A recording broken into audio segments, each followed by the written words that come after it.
Hello, guys, and welcome back. We are now in episode 8 of my Chelsea save, and we are all the way through to the 1st of April, so 2 months since the last time you saw me. We've had a few changes going on, so let's see where we can start and see what we need to start looking at. So, as you can see, we've now played 30 games in the Premier League. We are the second highest goal scorers with 77 scored in 30 games. That's not a bad return from our front men. We've conceded just 21 goals, which makes us the second best in the league. Our top players at the moment are Higuain with 33 goals. Let's check out Higuain's form to see how he's been doing to get that. So, in his last There we go. So his last 8 games, he's got 2, 3, 4, 5, 6. He's got 8 goals in 8 games. That's not a bad return at all, and you can see why from that he's top goal scorer. Still not sure on whether I'm keeping him come the end of the season. There's been some managerial movements since the last time I was with you guys. So let's check out the managerial movements.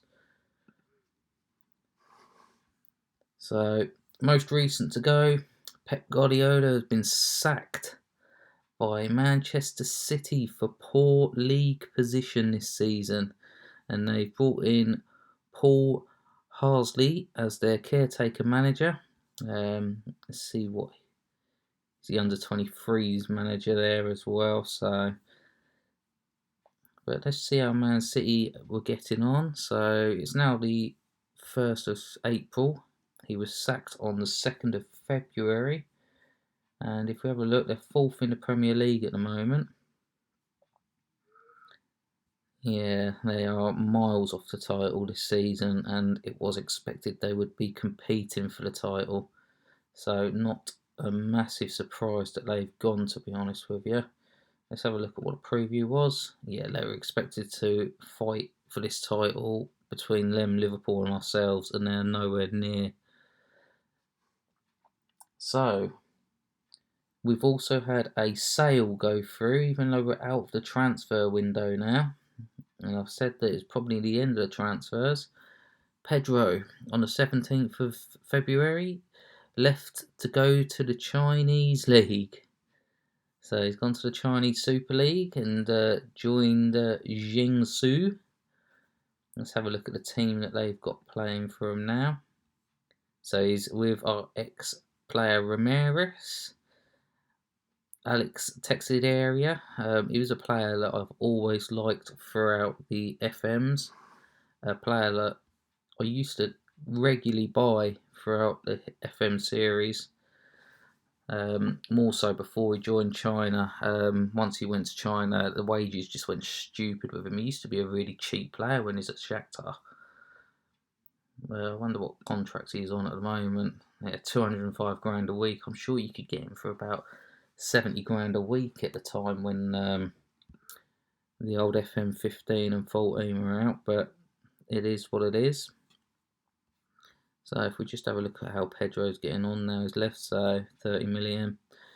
So he left us for 28.5 million. Since he's been there, 3 appearances, 2 goals, certainly on a better run than he was with us. It just didn't fit our system at all.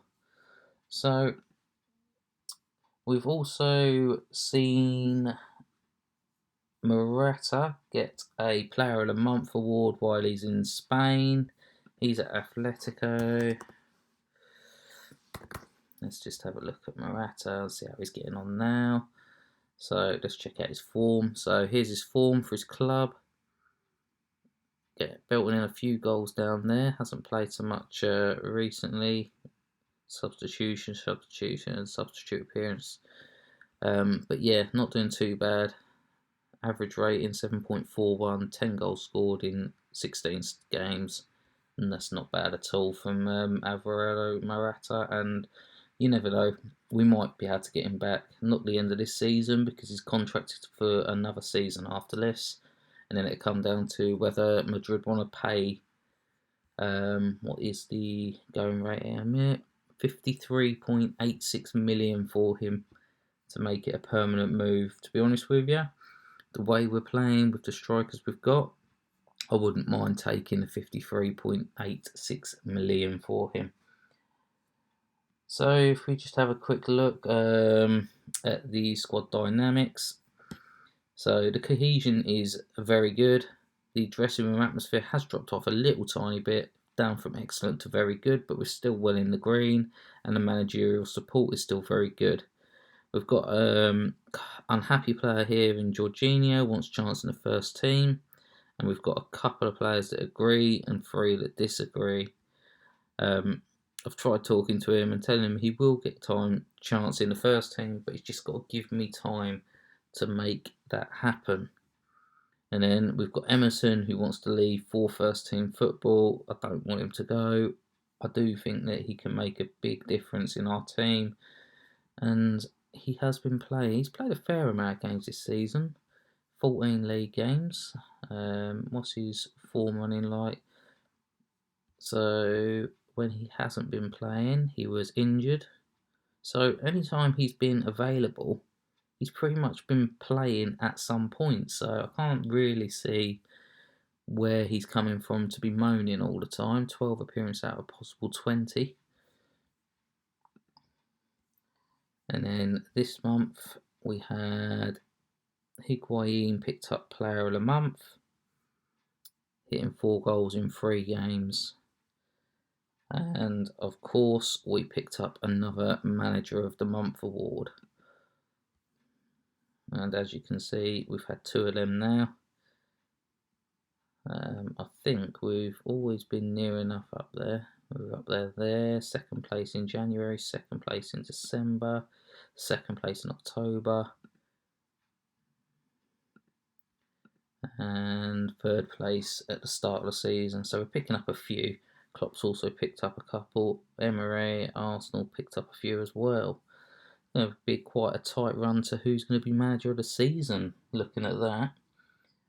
So let's have a look at the games that we've played. So you last joined us in January.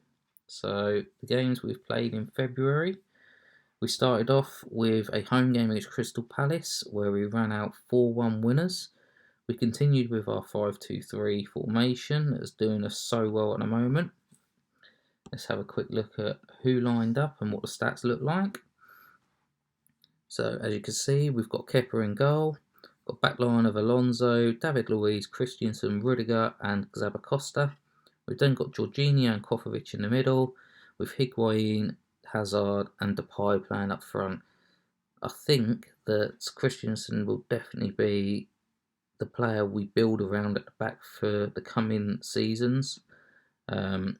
He's improving all the time in his attributes. He just looks like he's going to be an excellent player. I think I want to try and get him on a leadership course, perhaps looking to make him a captain in the future. So if we head back to this, so as you can see, Palace set up with a 4-1-4 bank to try and stop us getting through, and then left Benteke out front on his own. A little bit unfair for Benteke to be up there on his own and not really see anything out of it. As you can see, it does say it's a defensive formation that they've gone for as well. However, it hasn't panned out too well for them. Let's have a look at the next game. Was Manchester City in the Premier League. It was a 2-2 draw. And let's have a look at the key highlights of this game.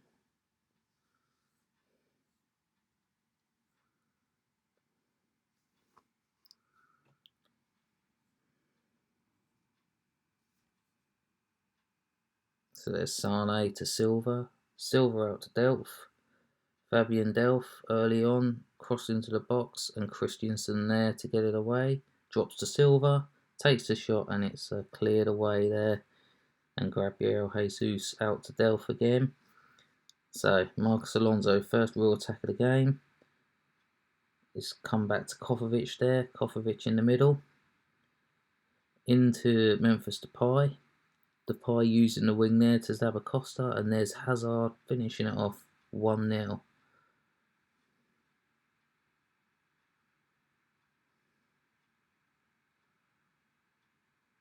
Very unhappy kick there from the goalkeeper there. Kovacic clears it out. Delph plays it across. Finds De Bruyne in the middle. Always danger man De Bruyne. Daniello runs through into Mahrez. Why is no one tackling him?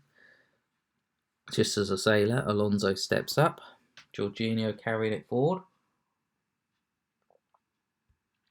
Nice long run there. Sane through, but Rudiger picks it up. Plays it through to Zappacosta. Zappacosta across the box. And look at that for the goalkeeper getting up there. Didn't even need to make the save in the end. De Bruyne with the free kick. And there's Kepa keeping it out off the line. Sane and Jorginho. Oof, that could have been a dodgy foul. Just the inevitable kick-off from the second half. Went in leading 1-0, of course. So the second goal's obviously come from the back line. Kepa to Christensen. Out to Luiz, using that back three to effect. Jorginho picks it up in the middle. And Kovacic with a little darting run through. Out wide to Marcos Alonso on the left wing. Alonso sends it into the box. It's cleared away, but Jorginho picks it up. Takes a shot, and there it is, into the back of the net. 2-0 Chelsea. And at this stage, I thought we were clearing it up. Dropped a little more defensive to try and stop City getting through and getting the goals. Double save there from Kepa. That is a really good double save. You don't see that very often. Luis Alberto with a free kick. Sends it out to Aguero. No one closing Aguero down. One of the most dangerous players in the game. Otamendi takes a shot off the post. And how did Mahrez get there before Rudiger? I do not know how he got there before Rudiger there. That was poor play. And there's the little celebration on the side. Alonso through to Higuain. Higuain back to Jorginho. Out to Marcos Alonso. Alonso sends a cross in. It's headed out. Drops to Kovacic. Takes a shot and it's off the post. Oh, how we could have done with that going in. Ederson with a long ball forward there. It's headed away by Loftus-Cheek, but finds Bernardo to De Bruyne. De Bruyne sends a nice ball out wide to the right. Daniello coming through on his own here. Sends a ball cross to the other side. Switches the play to Delph. Delph into the box, and it's in off of Aguero. Ampadu shouldn't have let that go through him like that. Poor decision from Ampadu not to just get a boot onto that. Daniello to Luiz. I think this is just a highlight to show the final whistle, to be honest with you guys. Then you're out to Delph. This is walking pace now. It looks like everyone's just give up on the game. Out to Mahrez. Imagine we could have conceded a late goal there and threw the whole game away. And that's got to be it. Just holding the ball up there, Luiz. And there's the final whistle. 2-2 draw. A game that probably flatters us a little bit looking at them highlights. But as you can see, it's pretty even game all the way through. Not up to the average rating I'd expect from my Chelsea side. It will be something we discuss afterwards. We then went to Spartak Moscow in the first leg of the Europa League. And as you can see, it was a close game in the end. Let's have a look at... generated match stats for some reason. Right, so we started with Kepa in goal, Zappacosta, Rudiger, Christensen, Luiz and Alonso across the back. Kovacic and Jorginho in the middle, Depay, Hudson-Odoi and Higuain up the top. And as you can see, it's another close game. Half chances, possessions 50-50. probably lucky to get away with this game in the end.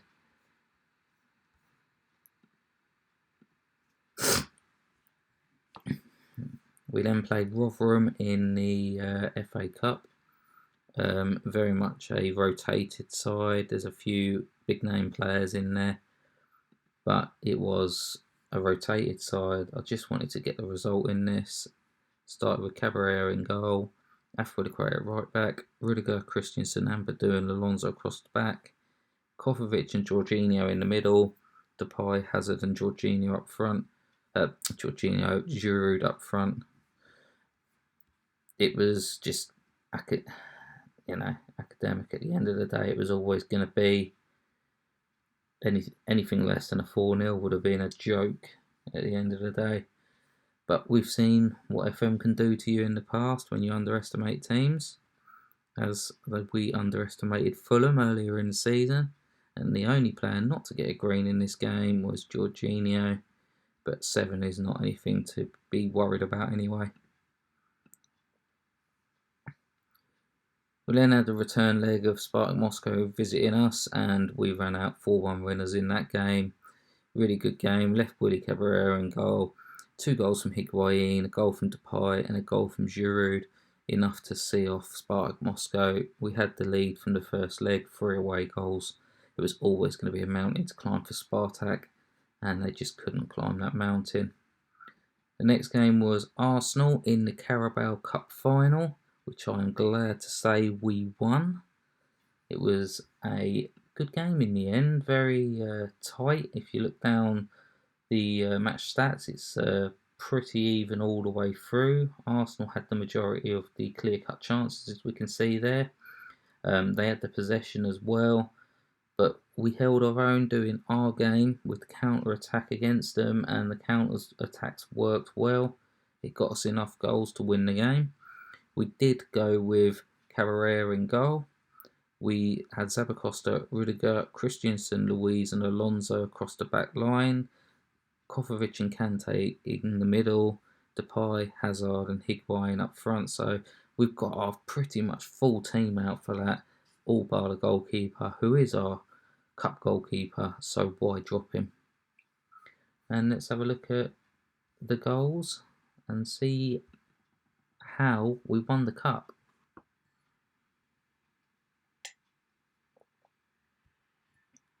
So it all starts from a throw-in on the right-hand side. Rudiger through to Depay. Depay takes on his man into the box, and there's Higuain beating his defender. A little bit too easy for my liking, but it's a goal for us. Mkhitaryan out to Bellerin. Bellerin is a player that, I'm just going to pause here. Bellerin is a player that I've looked at bringing in. I think that he's got some really good stats as a right wing back. He's probably better than Zappacosta, so I will be looking at bringing in possibly Bellerin if I can get him for the right deal. So that was 2-1 there from the header. Now for 3-1, Hazard to Zappacosta, and just as we're talking about possibly getting rid of Zappacosta, he puts a goal away there. And then last goal of the game, Bellerin again on this right hand side, swings a deep cross in, it's pulled back to Aubameyang, a nice pull back from Ozil there, and Arsenal thought they could possibly get back in the game. We just locked down the defence after that, and we managed to see it through and get the cup in our hands. So yeah, going back to the Bellerin, let's just have a look at their players. Where is he? There he is, Hector Bellerin. And then we'll compare him with Zappacosta, who is what we class as our chief wing-back. So they're fairly even, to be honest with you. I mean, Bellerin's got the speed on Zappacosta, but Zappacosta's probably got the defensive attributes on Bellerin. I mean, if we were going to play him at wing-back, which is where we would be playing him, and on a support role possibly, maybe Zappacosta is the better of the two. I don't know what it is, but when you have something with extra pace and acceleration. It always adds so much more. I tend to look at the physicals over the mentals and the actual attributes a lot more. So that's something to think about maybe a bit later on. And if we go back to the final game of February, it was a game with Huddersfield where we ran out 5-0 winners. Straightforward win there. Alonso, Kovacic, Hazard and Giroud all on score sheet for us. It was a nice easy win, that one. So March started with a game at St James's Park against Newcastle United. Newcastle at this stage were rock bottom of the Premier League. They might well still be. Yeah. So they were rock bottom of the Premier League at this stage. But we had Zabacosta sent off in this game. We took the lead early on. 2 goals. Shelvey pulled one back. A little bit of bum clenching moment at the end when Zabacosta was sent off, and Newcastle were throwing everything forward to try and get back into the game. But in the end, we walked out with the win. And then a red. We finally lose a game. I think, when was the last time we lost a game? We haven't lost since Manchester United all the way back in December on Boxing Day. So we went a couple of months without losing, but PSV, we went away to PSV. Let's load up the match and have a look at where it went wrong. So we started with Kepa in goal. We've got Zabacosta, Rudiger, Christensen, Luiz and Alonso across the back. Kovacic and Kante in the middle. And Depay, Hazard and Higuain up front. And looking at where it's gone wrong, you've got Romero and De Jong up front for PSV, and they've both had really good games. And you look at our defence, Rudiger 6.3, David Luiz 6.2, Christensen had an alright game 6.7, but that was just not good enough to match up to these strikers. Our midfield, they played really well. It's about the only thing playing well about us. If we have a look at the stats, again, a very even game. The scoreline does suggest it was a very close game and the odd goal was going to settle it. And in the end, it did. The only thing that we can take away from this first leg was that we got 2 goals, which gives you that away advantage.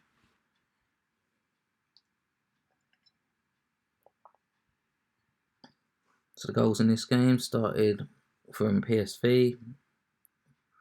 We ring out to Dumfries, into De Jong. De Jong headed across the bar and it's gone off the bar onto the line and somehow tumbled over the line. De Jong out to Bering. Angelino sends in the cross. And this time there's Romero putting the goal away. 2-0. We then managed to pull 2 back. Alonso plays it in. Hendricks looking to clear. He's just held onto it too long there. Kante across the box. And there's Depay. Puts it away. Former PSV man. Pulls one back for us. And here's Alonso with one of our short corners. Higuain. Out to Kovacic, who's just been left with too much space on that box. I can't believe no one was marking him there. But then for us to concede from a set piece to give PSV the lead for the second leg, I weren't happy at conceding that goal.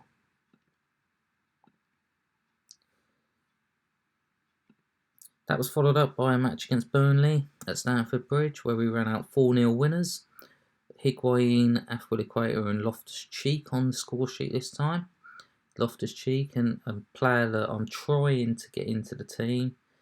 I think that he's definitely going to have a role to play next season.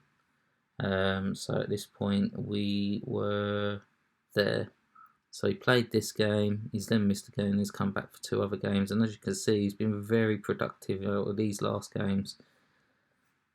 So I'm hoping next season he'll have a position in the side. So then we had PSV visit us at Stamford Bridge. And let's load the game up and show you what happened. So we started with Kepa in goal. We had a back line of Emerson, Louise, Christiansen, Rudiger and Zabacosta. Midfield of Kante and Kovacic, and up front Higuain, Hazard and Depay. The same side we played them with the first time. Now, this was a very strange one because, as you probably saw there, Louise was sent off after 7 minutes. And what we ended up doing, we ended up getting rid of Louise and going to a 4 at the back, 2 in midfield and 3 up top.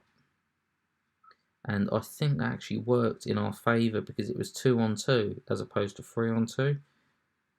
I don't know if that makes sense to you, but we just went with man marking on these two and we played them out of the game. As you can see, they were both in the 8+s last time, and this time both in the 6s, and you can tell from PSV's shots they just didn't get anything away, didn't get it on the attack enough.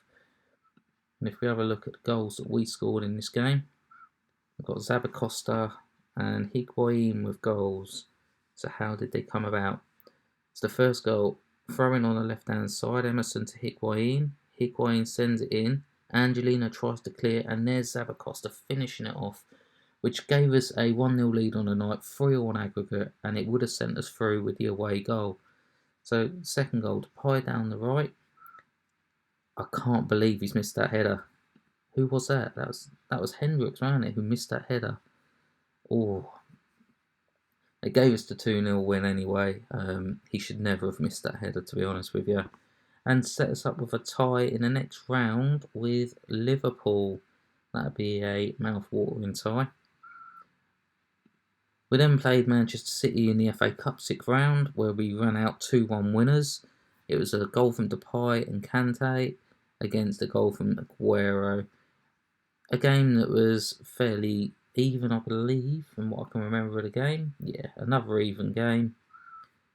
We set up with the standard formation. I think at this point Conte's in charge of them. I'm sure Conte's in charge of Manchester City now, you know. Let's just go and have a look at who their manager is right now. Yeah, Conte's in charge of Manchester City right now. So he lined up with a very similar formation to us, but we came out on top.